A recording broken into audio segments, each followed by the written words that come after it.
10 wake-up calls every business owner and someone in a leadership position needs to hear. Now, if you're new to me, my name's Dean Barton. I've been building businesses and I'm actively buying businesses today. One of the key things I look at is the leadership team and how the company is being run by the current owner or the current leadership team in place. And these are things that I commonly see and come up against of just big wake-up calls that people need to really hear. Is the brutal, honest truth. Now, number one, if the team is failing, it is your fault. The buck stops with you. The people in your business are there because you put them there, and if they're not operating correctly, if they're not working correctly, it is your fault. And only when you own it can you improve it. And a lot of business owners just stick and look at their staff and go, oh, they're awful, they don't do this, they don't do that, they don't do this. This problem always happens. It's your fault. You recruited them, you put them in your business, it was your choice, it is your fault. Number two, bad leaders can't take any criticism. They don't want to hear it. They don't want to hear any wrongdoing on their part. They don't want to hear anything that they've done or made a mistake on. If you can't take criticism, you can't give criticism. You have to be willing to hear it and hear feedback from your team, because a lot of the times your team is right. A lot of the times it's your team that's on the ground the most. They want it more than you, depending on what size you've got to. Sometimes you can be removed from things day to day, and actually your team is seeing it. And sometimes I've certainly found that sometimes even people like your labourers or your apprentices, they tell you things that are the truth because they see it for how it is. And that's what you want to listen to. You want to hear that criticism, because criticism, when it's taken constructively, you can use it to your advantage to improve. And more importantly, if you get criticism from clients, you must take that on board. Because your clients are telling you the truth. They're the ones having the service done for them. They're the ones paying you. You have to be able to take that criticism on board and not see it as a negative. It is a massive positive to improve.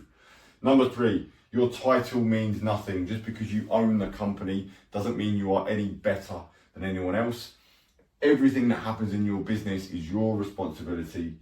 Your title means nothing. Leaders are made by what you do, not because of the title that you're given. So just because you own the company doesn't mean you are a great leader. Great leaders are born by what you do day in, day out. If you're the person that looks after your people, if you do the right thing, you stand up and you tackle things as a business owner, then you become the leader, and that is ultimately what you want as a business owner. Big difference between title of business owner and leader within a business, and that's where a lot of people go wrong. Number four, micromanaging all the time normally means that you've got trust issues. You can't let go, and it might be that you've got the wrong staff and you need to tackle a different problem. But 90% of the time, people that are micromanaging is because you just can't let go. And you just can't let it just be and let other people get on with it. And the thing I've learned with this is micromanaging, because I struggle with this as well. I find it difficult to let go of things sometimes. Is that give people enough slack that they can do things on their own.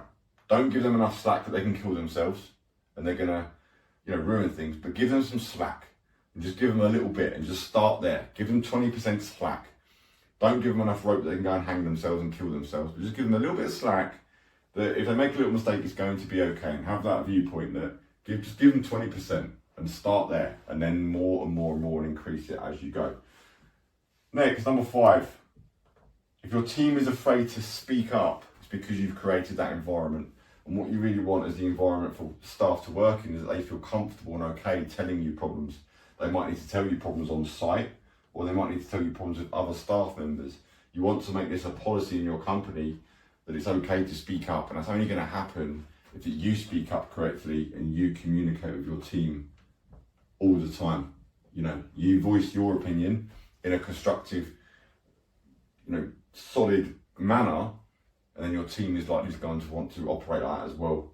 And you want a team that's going to speak up, because sometimes they can tell you that one or two things that you're missing as a company, and they're going to really help you make really good pivotal decisions because you're hearing the truth on the ground. Number six, accountability. If you are not accountable to yourself, you will not have accountability in the company. So if you've got staff that say they're going to do things and they don't do things, that's because you've bred that culture.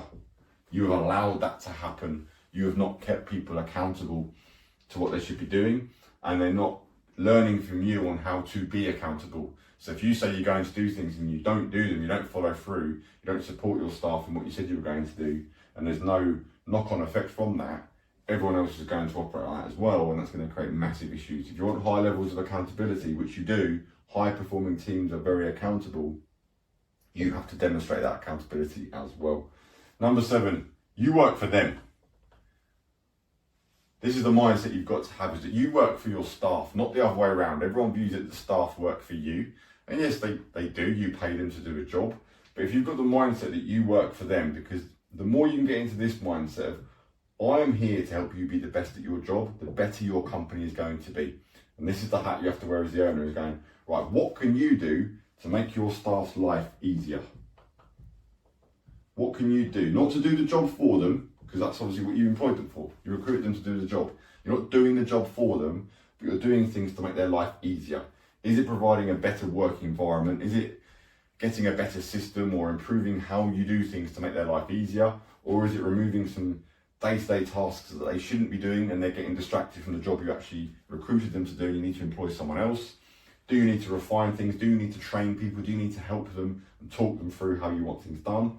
You work for them. If you have that mentality, you will grow a much better team. Number 8, talk is cheap. If you say you're going to do things and you don't do it, and you say you're going to give people incentive schemes, you say you're going to do all these things for people, you're going to look after them, you're going to do this, and you don't do it, that is the quickest way of just demoralising staff. Talk is cheap. Anyone can do it. Actions and actually getting things finished is what counts all the time. So if you've been talking about doing things with a company and you haven't done them, you need to improve on this massively and really up your game. Number 9, responsibility. Everything is your fault. Comes back to point 1 really, but everything is your fault. If the company's doing really well, you can't really take credit for it. Your staff have to take credit for it. But if things are going bad, it's all on you. It's all your responsibility. So you've got to be aware all the time that every single decision you make in a business, you've got to be responsible for it. It's no one else's mistake. Even if an employee in the business has made a mistake, ultimately it's your responsibility. You have to have that mindset and that strength of mental capacity to go, well, if things go wrong, it's all on me. I've got to sort it out and I've got to roll my sleeves up to make things happen and fix things. And that is number 10. You have to fix your problems. So if you see problems now that you are ignoring, they will become bigger problems later on. So it's a bit like a submarine, which is the worst drawing in the world. If you're on the water and you've got a few cracks in the sub, it's not really a great deal. It's not really a big issue at the moment. But the minute you start going into deeper waters, which you want to as a business owner,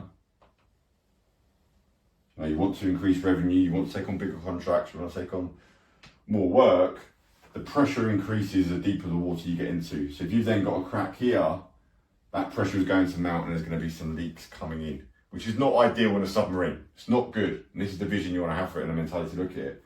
But then once you're properly in the water and you're in the midst of stuff, these cracks are only going to get worse and worse and worse. And the worst thing that can happen is the ship implodes, which happens a lot in this industry.